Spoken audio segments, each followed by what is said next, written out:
తెలుగు రాష్ట్రాల ఆర్థిక అభివృద్ధికి చిన్నజీరమామ చేసిన బ్రహ్మయజ్ఞాలు ఆ, ప్రయుక్త బ్రహ్మయజ్ఞాలు అని చెప్పి ఆయన ప్రతి పుష్కరానికి కృష్ణ, గోదావరి, కావేరి ఇలా అన్ని చోట్ల ఎక్కడెక్కడైతే పుష్కరాలు ఏ నదులకైతే వచ్చాయో నదుల దగ్గర ఆయన బ్రహ్మయజ్ఞం అని చేశారు.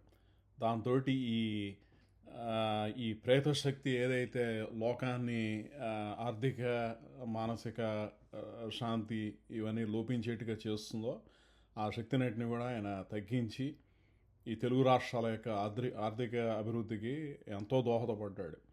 ఆయనకి తెలిసి చేసినా తెలియకపోయినా చేసినా సరే ఇది ఆయన చేసినటువంటి ఆ, ఈ లోకానికి అంటే ముఖ్యంగా భారతదేశానికి, ముఖ్యంగా తెలుగు రాష్ట్రాలకి ఈ ఐటీ అభివృద్ధికి అంతా కూడా ఆయనే కారణం.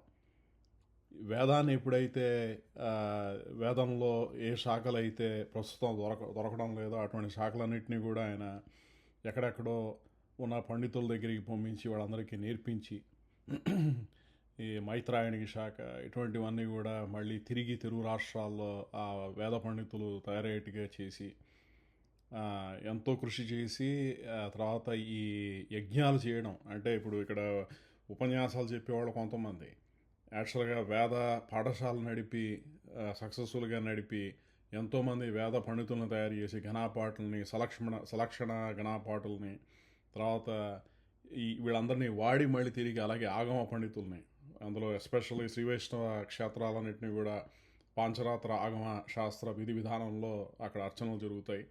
వాళ్ళని తయారు చేసి ఎంతోమందిని తర్వాత వాళ్ళందరికీ ఎంతోమందికి ఆయన ఉపాధి కల్పించాడు. ఇలాగ అర్చక వృత్తిలో కానీ లేకపోతే వేద పండితులుగా కానీ రకరకాల దేవస్థానాల్లో ఆస్థాన పండితులుగా ఈ రోజున ఎంతోమంది ఉన్నారు. అలాగే అమెరికాలో కూడా ఆయన చాలామందిని ఈ వేద పండితుల్ని తర్వాత అర్చకుల్ని ఆయన తయారు చేసి పంపించడం జరిగింది. ముఖ్యంగా ఈ ఈ బ్రహ్మయజ్ఞాలు తర్వాత రకరకాలైనటువంటి యాగాలు తెలుగు రాష్ట్రాల్లో ఆయన ఈ శాంతి బాగా ప్రబలాలు. శాంతి అంటే ఏంటంటే ఆర్థిక అభివృద్ధి, మానసిక అభివృద్ధి, తర్వాత మనుషులు విద్యుక్తులై ఏదైనా చేయాలనేటువంటి శక్తిని వాళ్ళు అంటే ఊరికినే ఏదో గంజాయి తాగి పడుకొని తాగుడు తాగి పంజాబ్ లాంటి ప్రాంతాల్లో ఎలా అయితే విపరీతంగా డ్రగ్స్ వాటికి అలవాటు పడి మాదక ద్రవ్యాలకు అలవాటు పడి ఉంటున్నారో అలా కాకుండా కొంతమందిని ఈ మాత్రం అయినా అంటే ఆంధ్రదేశంలో కూడా చాలా మటుకు అలా జరుగుతోంది. కానీ చాలామందిని ఈ ఉద్యోగ యుక్తుల్ని చేసి అమెరికాకి వెళ్ళేట్టుగా చేసి దీని ఎండ్కి కాజ్ అండ్ ఎఫెక్ట్ అని ఒక ఒక ఒక ఫిజికల్ ఆస్పెక్ట్ ఒకటి ఉంది. అదేంటంటే ఏదో ఇది చేయడం వల్ల ఇంకోటి జరిగింది అని చెప్పి. సో ఇది కనుక జరిగి ఉండకపోతే ఆయనకి అమెరికాలో చాలామంది ఐటీ లేకపోతే మెడికల్ బిజినెస్లు ఐటీ బిజినెస్ చేస్తున్న వాళ్ళు వీళ్ళందరూ ఇచ్చినటువంటి కైంకర్యం అంటే కాంట్రిబ్యూషన్ వాళ్ళు చేసుకున్న దాంతో ఈయన ఈ రామోజుల వారి స్టాచ్యూ కట్టడం కానీ అక్కడ చేసినటువంటి మహాయజ్ఞం ఎంతో ఖర్చుతో కూడినటువంటి కార్యక్రమాన్ని ఆయన సాధించగలిగాడు.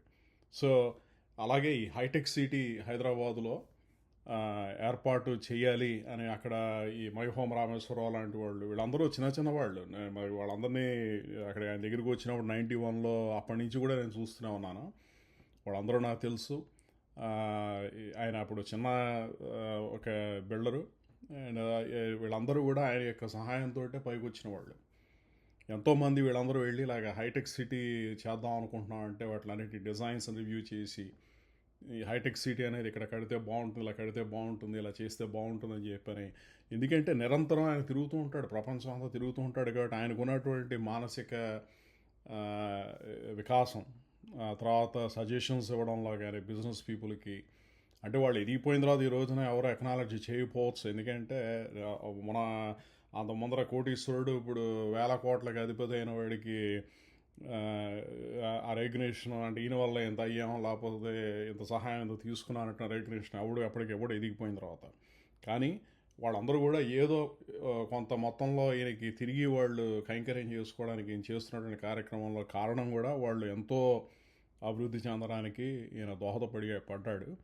సో ఈ తెలుగు రాష్ట్రాలకి ఆయన చేసినటువంటి సేవ, వాటికి చేసిన కాంట్రిబ్యూషన్, ఆయన యొక్క అనుగ్రహం ఉండడంతో ఈ తెలుగు రాష్ట్రాల యొక్క ఆర్థిక అభివృద్ధి జరిగింది అనేది లోకానికి చెప్పడం కోసం ఈ వీడియో పెడుతున్నాను.